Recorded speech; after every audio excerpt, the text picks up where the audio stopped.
Amis du jour, chalutations. Pour les petits nouveaux, moi c'est Sekhmet et je vous souhaite la bienvenue dans mon podcast littéraire.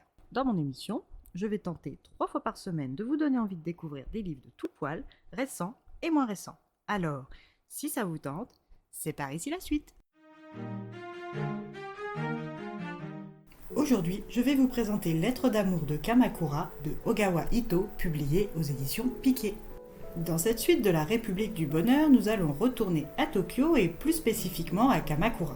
C'est dans ce quartier touristique reposant que nous retrouvons Amemiya Morikage, Atoko, dit Popo pour ses proches. En 10 ans, sa vie a bien changé. Elle s'est ouverte au monde grâce à son travail d'écrivain public hérité de sa grand-mère Kashiko, que tout le monde appelait l'aînée. Elle a continué de faire vivre sa papeterie Tsubaki et a pleinement trouvé sa place. Et plus important, pour la solitaire qu'elle était, il y a 10 ans encore, elle a fondé sa propre famille, en devenant l'épouse de Morikage Mitsuro et la mère de la petite Haruna, 5 ans, tout d'abord, puis 6 ans plus tard en donnant naissance à sa fille Kume et 1 an plus tard à son fils Rentaro. Aujourd'hui, elle est à la tête d'une tribu de 3 enfants et d'un mari, ce qui l'occupe à temps plein. Depuis la naissance des 2 petits, Atoko n'a pas pu travailler comme elle le faisait avant à la papeterie, mais surtout elle avait mis en pause son activité d'écrivain, bien trop chronophage avec 2 petits en bas âge. Mais aujourd'hui, Kume et Rentaro entrent en primaire, ce qui va lui redonner du temps pour elle, et Kupe, son aînée, va quant à elle bientôt rentrer au lycée et travaille dur pour passer les concours d'entrée. La jeune fille a perdu sa mère quand elle n'avait que 2 ans.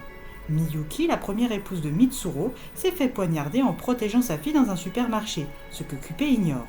Elle n'a aucun souvenir de sa mère biologique et n'a connu comme mère que Atoko. Et cet état de fait était parfait jusqu'à récemment. L'adolescente, en ce moment, lui bat froid et se rebelle contre elle. L'ignore ou lui dit des méchancetés. Atoko ignore ce qui a déclenché cette crise d'ado, mais elle l'a subie de plein fouet. Cette situation la mine et lui rappelle comment elle-même a traité sa grand-mère quand elle avait elle aussi 15 ans.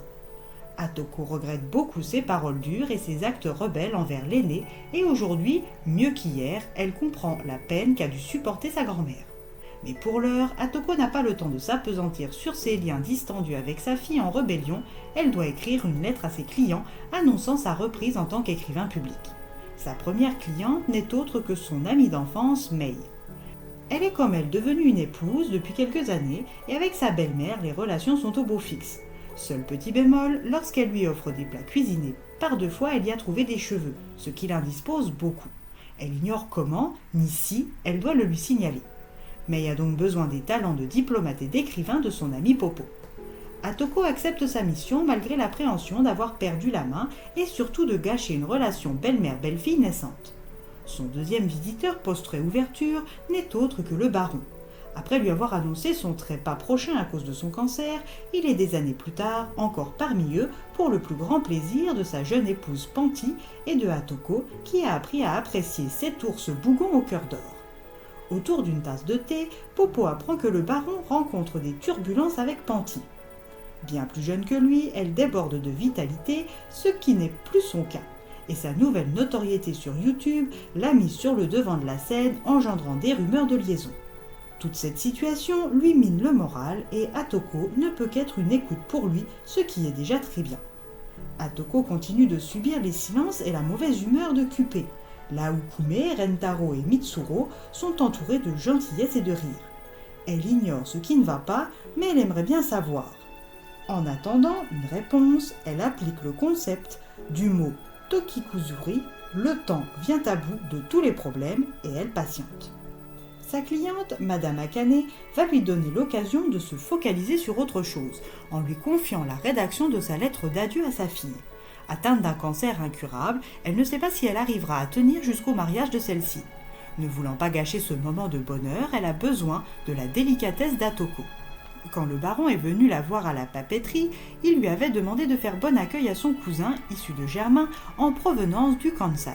Ce qu'elle va s'efforcer de faire, mais quand un jeune homme à l'allure d'un yakuza entre dans sa boutique en demandant à la voir, son employé et elle n'emmènent pas large. Mais après une tasse de thé et quelques douceurs, Atoko se rend vite compte que l'habit ne fait vraiment pas le moine. Il lui demande de rédiger un flyer promotionnel pour l'entreprise de produits alimentaires haut de gamme pour chiens et chats de l'un de ses amis en difficulté. Et pour ce faire, il lui propose une très généreuse somme d'argent.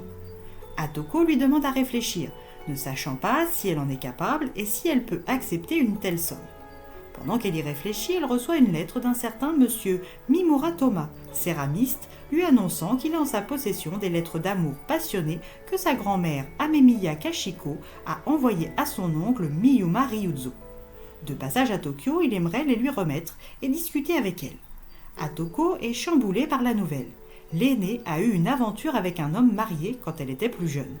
Après réflexion, elle accepte de le rencontrer, mais ça doit rester secret pour le bien de l'aîné et le sien.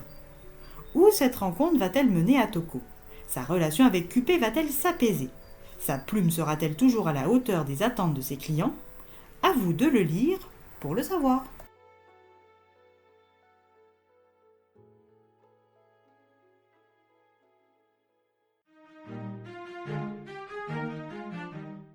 Comme à chaque fois que je redécouvre la plume de Madame Ogawa, c'est un véritable plaisir. J'ai le sentiment de retrouver une tata, de retour d'une longue absence, qui me raconte ce que j'ai manqué et me donne des nouvelles de gens que j'ai connus ou que j'aurais aimé rencontrer. C'est un sentiment très agréable à mon goût. Et bien voilà, j'en ai fini pour aujourd'hui. J'espère que cet épisode vous aura plu et vous aura donné des nouvelles idées de lecture. Si vous souhaitez découvrir d'autres petits bonbons littéraires tout droit sortis de ma bibliothèque, je vous retrouve le mardi 10 mars prochain pour un nouvel épisode. Et si d'ici là je vous manque de trop, n'hésitez pas à me rejoindre sur mon compte Instagram, @leslectures de Sekhmet. Sur ce, chalut les amis, et à la prochaine!